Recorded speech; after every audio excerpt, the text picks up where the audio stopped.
So, the Pope saying that usury is like a sin and it's to be banned.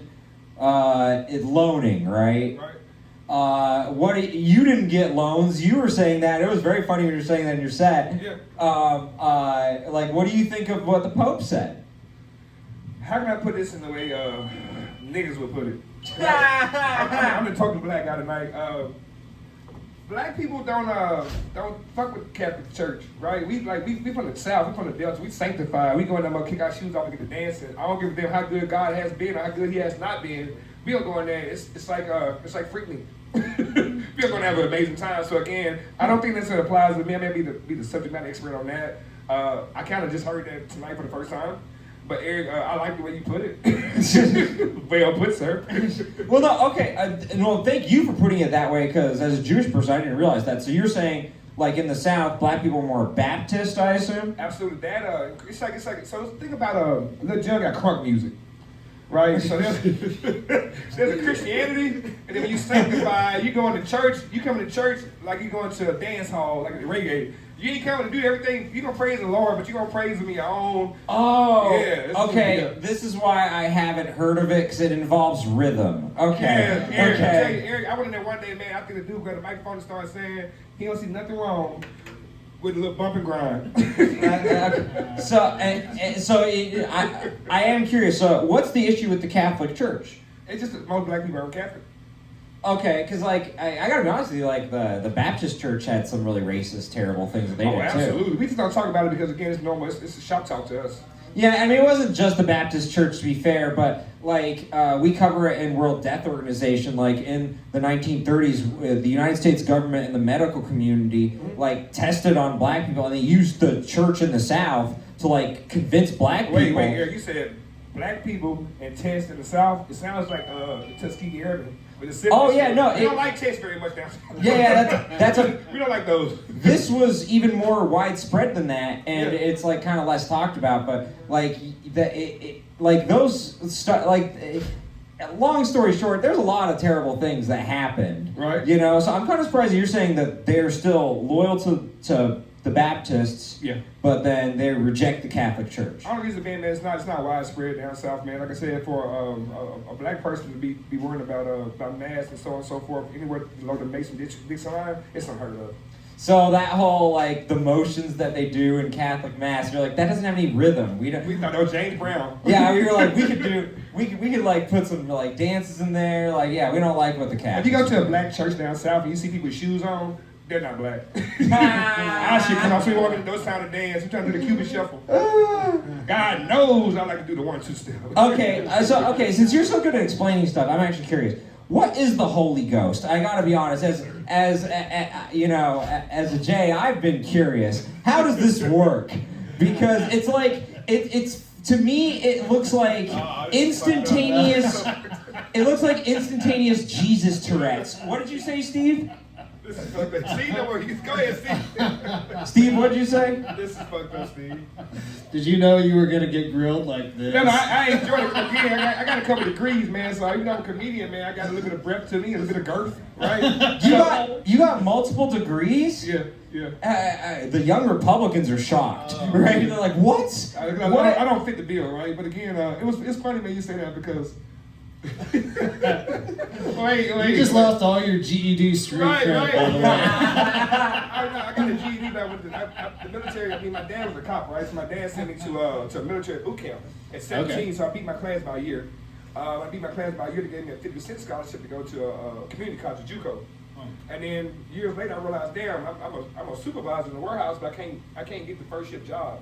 So I said, let me go back to school. Let me try to, perfect my craft and then work for me. So I got a master's degree in HR, got a bachelor's in supply chain management, right? But again, all that was paid for by the military, man. So I can tell you, the military, in my opinion, is the one echelon of field where you can go, and it's not black or white. It's the equalizer, yeah. I love to have a red nigga who can shoot good beside me, as opposed to a nigga who's shooting sideways. That's great. Fuck Tyrone. I need Tom. Tom got to fucking. He knows how to use a scope. He wants Steve or he wants Jenner from last week. Yeah. Jenner sounds like he could shoot well. Right. Yeah. You know, he would be good in the trenches. Yeah. Trust me, man. Okay, no, you've taught me a lot today. Okay, and first of all, thank you for your service. And then again, thank you for paying the loans. We really appreciate it. You know, so yeah, okay. There's this notion that you can do a society without loans, and I'm like, but how? Like, how would someone like Steve, apply to get like a big piece of equipment for their business, right? How do you do that without a loan? Right? Like, how does that work? In societies where they don't have loans, actually, and stuff like this, they measure this, like, it's hard, the upward mobility is less. It is. I mean, because again, like, you gotta have some type of, what they consider collateral. And again, black people don't have a lot of dowry. You know, back in the day, when a woman came to a relationship with a man, the dad gave him dowry, right? So they could swap out, hey, I'm gonna give you these ox and these goats, and then you can have my daughter. What kind of fucking trade-off is that? I don't get it, but I'd take the goat if I have to. But again, like right now, nowadays, man, unless you got some type of collateral, I mean, you don't have the ability to get that type of shit, man. That's the fucked up part about it. Yeah, and then there is stuff of like, you know, you have been put behind the 8 ball. Right. There was redlining, and it probably still occurs, but there isn't like an official name for it now. Yeah, you know, so. Like, there is a lot where I understand if you're not, like, successful within the system, you hate the system. You know, and so I get that, but then there were people online saying, well, look at the Muslim societies, you know, they reject this. And I'm like, yeah, perfect societies, no issues there, right? You know? I asked you a question. It was a joke that I had. I want to talk to you about it, Eric. So this is the joke. The joke is, have you ever seen a homeless Mexican? Crazy shit ever, right? They from all the way across the Rio Grande, right? And within 5 years, they got 5 jobs. And a nigga can't find a job in 5 weeks, right? But again, how does that work? But again, so to your point, they have no dowry. They have no collateral. I mean, but again, they have it. And I think a guy told me last night, he was like, because they don't mind cutting grass, they have no ego, and so on and so forth. I guess black people have kind of removed themselves from being the working class because they got bougie. And now they've been pushed out of the fucking job market. That's the issue. Yeah, you know, I will say that, like, I did notice, like, in California, I never really saw a lot of black guys doing construction, whereas in Texas, you see it a lot. Yeah. A lot of black guys in, like, you know, the trades and stuff. Yeah. And so that's kind of, you bring up a good point. Yeah. I actually remember, I worked in outdoor renovation, you know, because of the vaccines, you know, you had to find a new industry. So my boss, he was making the joke of, like, yeah, you know, no one cares if Mexicans are in your neighborhood walking around because they assume they're working. Yep. Whereas if black people are in your neighborhood, they're assumed that they're stealing. And that was what I'm quoting him verbatim there. Yep. But it's it was very interesting that you brought that up. I mean, I commend you for kind of like changing my opinion on that. It's very interesting because like I know it was a story, man. Again, I know it's supposed to be like a comic show, but there's actually some seriousness to it too. Because behind every joke, there's some reality to it, right? There's some really some pain and some tears behind it. It was a guy in Brunswick, Georgia.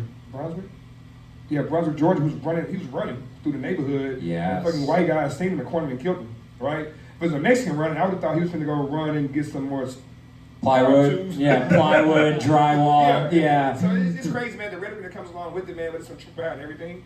But again, like I said, man, I just think black people, man, are kind of working themselves out of the job market, man, but for no reason to go to nothing, which is the problem, right? So me, I'll do anything. That's why I can wait in Texas to come hang out with you fine gentlemen. And this crowd of 20,000 plus, the girls in the back of the titties. I see good man came out. Yeah, you know. And the product at Green Goddess is clearly amazing. I mean, right. I'm gonna give you a couple samples. Shout out to the Mad Honey that makes you hallucinate. Yeah. I love that honey, man. It does wonders for you in the middle of the night. Yeah, and they have baklava versions of it. I mean, this place is amazing, you know. Okay.